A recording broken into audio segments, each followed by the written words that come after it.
You know that in our syllabus for the UPSC CSE exam, we have ancient India, we have medieval India, we have art and culture, modern India, post-independence, and world history.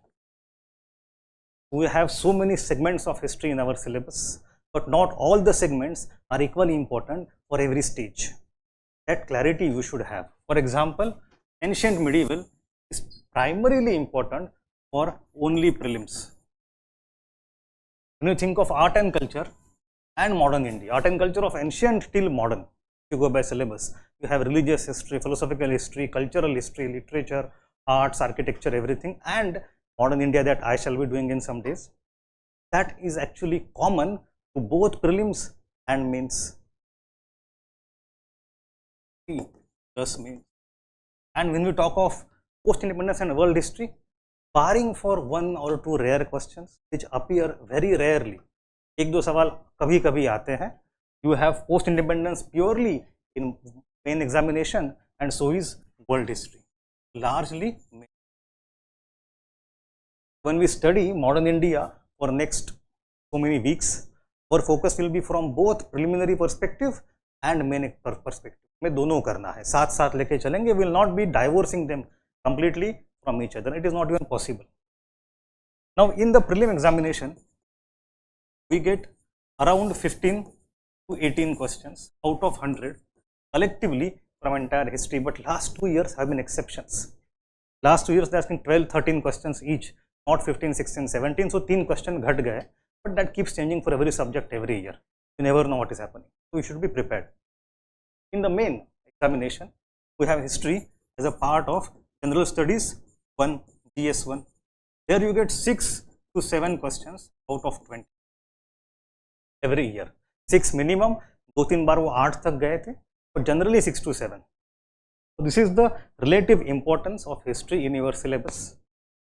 However, history will also provide you a lot of foundation to understand all the other subjects. आपकी world history will become foundation for international relationships. You have modern India and world history will become the foundation to understand constitution, polity, governance, and world history for multiple things, and ancient medieval to hai. So history is important in itself and also creates a foundation to understand lots of other subjects.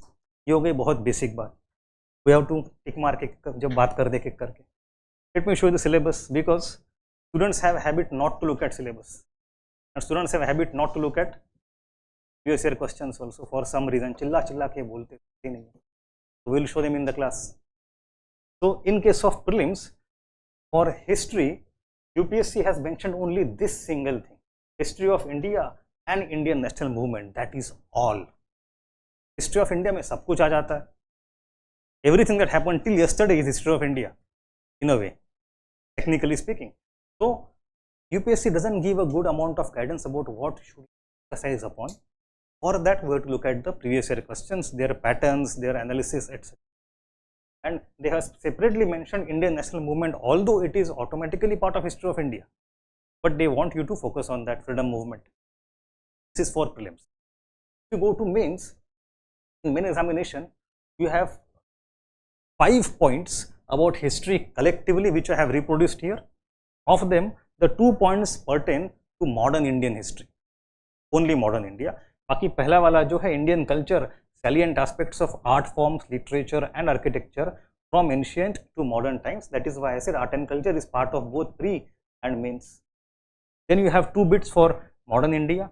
The second bit says modern Indian history from about middle of the 18th century, means around 1750s. So they are not able to or not willing to pinpoint exactly at which point modern history starts, because they cannot, nobody can. So perhaps it's Plassey, Battle of Plassey, perhaps it's Third Battle of Panipat, perhaps it's Buxar, perhaps it is death of Aurangzeb. They want to be fluid, let us be fluid. So sometime in the mid of 18th century. From there until the present, events, personalities and issues, again it is quite vague. And within that, again they have done the same thing जो यहाँ पे किया था. They have specifically talked about the freedom struggle, its various stages, important contributors and contributions from different parts of the country. They want you to go into the evolutionary aspect and regional aspect. And if you look at the questions, every year at least one question comes from that perspective, apart from typical question. And then बाकी दो bits जो है, एक post independence का है, एक world history का, that we shall cover separately. Right now only focus on modern India. So is the syllabus clear? It is not clear, because this is not detailed enough for us to understand. So we have to reconstruct lots of things. We have to try to decode UPSC's mind by relying a lot on the trend of PYQs. कि भाई ये कहाँ कहाँ focus कर रहे हैं, कहाँ कहाँ जा रहे हैं, because this guidance is not adequate for us.